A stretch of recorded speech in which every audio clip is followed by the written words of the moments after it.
أحلى وأطعم وأروع كبدة اسكندراني ممكن تدوقوها، أحلى بكتير من الكبدة اللي ممكن تدوقوها في المحلات، بطعم متميز جدا وريحة ولا أروع.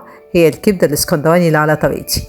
لو أول مرة تشوفوني أنا الدكتورة سهى، أتمنى تشتركوا في القناة وتعملوا لي لايك وشير. في طاسة على النار هننزل بمعلقتين 3 زيت حسب كمية الكبدة اللي احنا هنعملها.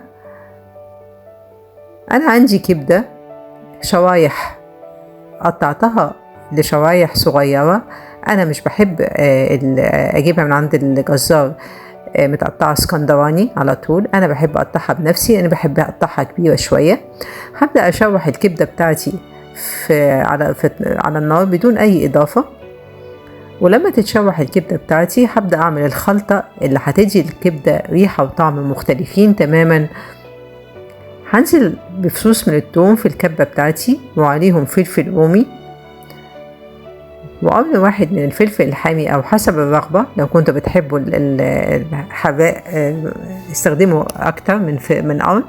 وهنزل بالبهارات بتاعتي كمون وكزبرة وفلفل أسود وشوية شطة وملح، وهنزل بمعلقتين كبار من الخل على الخليط ده وهفرمه كويس قوي في الكبة، واتأكد ان الفلفل الرومي نزل العصارة بتاعته، لان دي اللي بتفرق جدا في الطعم. وهيكون الخليط بالشكل ده. ولما تتشوح الكبدة بتاعتي وتشرب المية بتاعتها، هنزل عليها بالخليط اللي انا فرمته في الكبة